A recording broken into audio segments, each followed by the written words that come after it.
Hi everyone, welcome back to the channel. तो आप लोगों ने अक्सर सुना होगा ये एनआरआई जैसे बोलते रहते हैं कि इंडिया वापस जाना है, इंडिया वापस जाना है, बट इन द एंड वो वापस जाते नहीं हैं। तो I will tell you the real reason, ये सेल्फ कॉन्ट्राडिक्टरी नेचर जो है एनआरआईज की, इसका क्या रीज़न है कि अगर उनको इंडिया वापस जाना ही नहीं होता है तो क्यों बोलते रहते हैं। तो मैंने ये ऑब्ज़र्व किया है कि एनआरआईज की लाइफ में एक सिमिलर सा पैटर्न होता है। वो पैटर्न स्टार्ट होता है एक इनिशियल हुक से।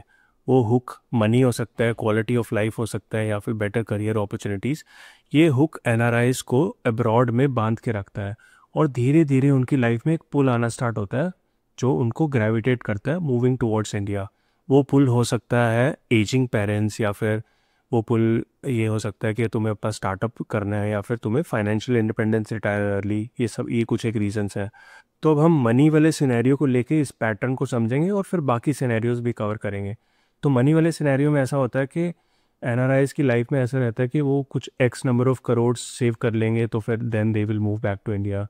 तो उसमें ऐसा होता है कि जब वो एक्स करोड़ सेव कर भी लेते हैं तो उनको फिर धीरे धीरे लिंगर ऑन करते रहते हैं, X+1 X+2, और जब तक वो फाइनली रेडी होते हैं इंडिया मूव होने के लिए, तब आ जाता है एक कैस्केडिंग इफेक्ट, या फिर कह सकते हैं सीरीज ऑफ प्रॉब्लम्स, या सीरीज ऑफ एक अग्नि परीक्षा उनकी लाइफ में आ जाती है। तो उसमें जो नंबर वन प्रॉब्लम है वो है एज।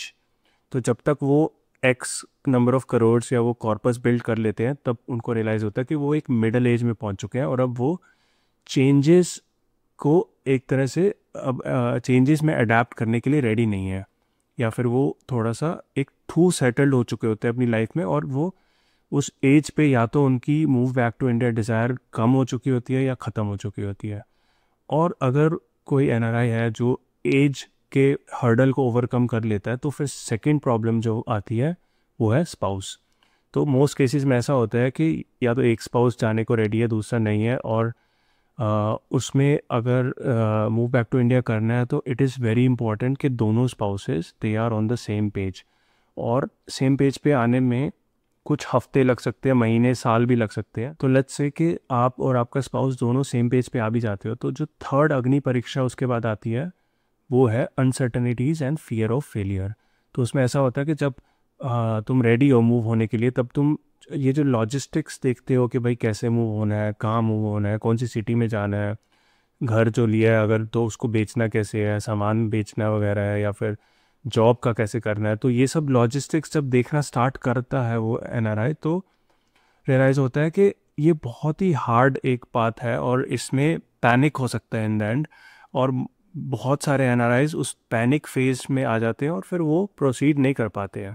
तो जैसे फॉर एग्जांपल जॉब का ही सिनेरियो अगर ले लो, तो अगर इंटरनल ट्रांसफ़र है तो वो तो बहुत ही, वो आई थिंक बेस्ट ऑप्शन है। अदरवाइज़ अगर किसी को वहाँ जाके जॉब ढूंढनी है तो उसमें ये नहीं समझ आता है कि भैया कौन सी सिटी से स्टार्ट करें या फिर क्या करें, पहले कोई करियर ब्रेक लेना है कि नहीं लेना है, तो एक ही ये सिनेरियो बनता है। और अगर कुछ स्टार्टअप करना है तो फिर उसमें तो बहुत सारे वेरिएबल्स हैं कि फंडिंग कहाँ से आएगी या फिर क्या स्टार्टअप आइडिया है। तो ये सारे चैलेंजेस आ जाते हैं। और अगर किसी को फायर भी करना है तो fire actually on paper easy लगता है, बट अगर एक्चुअल में जाके देखो, स्टार्ट करना, सोचना स्टार्ट करो, तो बहुत छोटी छोटी चीज़ें हैं जो बहुत कॉम्प्लेक्स है फायर में। तो ये सारी चीज़ें ज़्यादातर लोगों को पैनिक कर देती हैं। सो लेट्स अज्यूम कि अगर किसी एनआरआई ने ये थर्ड हर्डल भी पार कर लिया, तो फोर्थ जो प्रॉब्लम आती है वो है सोसाइटी। तो उसमें ऐसा होता है कि अगर तुम अपना ये decision move back to India, let's say तुम रेडी हो चुके हो, तुमने डिसाइड करा है कि तुम इंडिया मूव होके एक छोटा सा करियर ब्रेक लोगे और फिर जॉब ढूंढोगे, और तुम अब ये डिसीजन जाके पेरेंट्स को या फैमिली फ्रेंड्स को बताते हो, तो most likely they will get shocked, and most likely there will be no support that you will gate.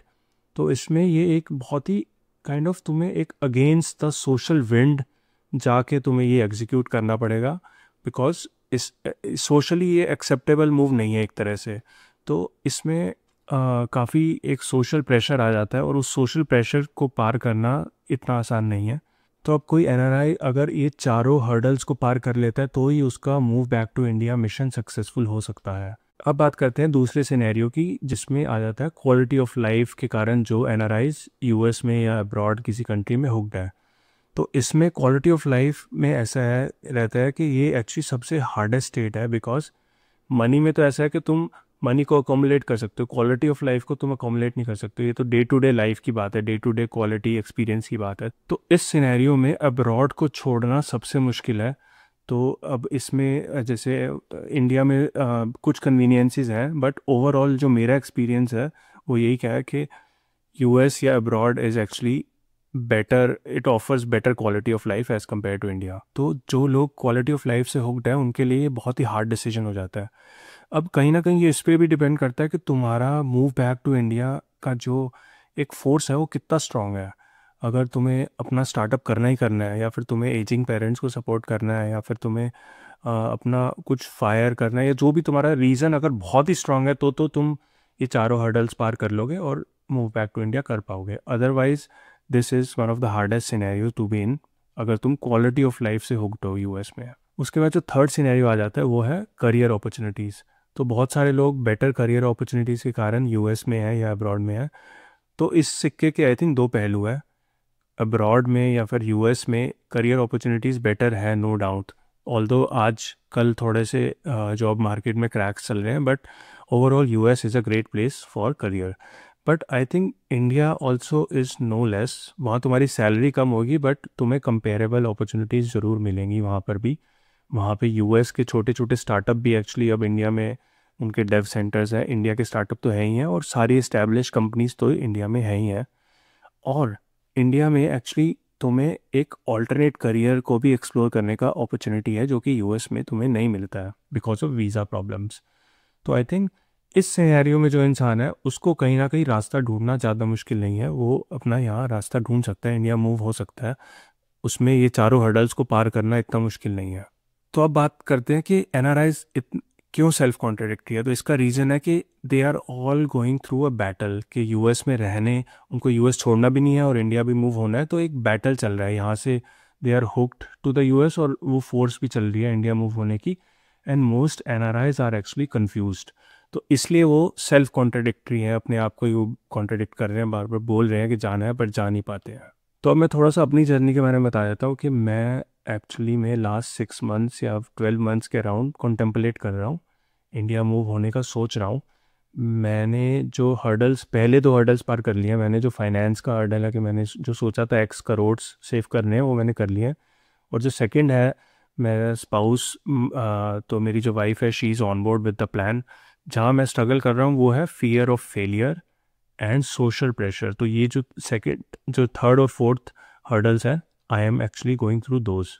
And अगर आपको मेरी स्टोरी जाननी है कि मैं एक्चुअली इंडिया मूव होना क्यों चाहता हूँ, उसका रीज़न क्या है, तो you can check out this video and also please like and subscribe to support this channel. आज के लिए इतना ही, until next time, bye bye.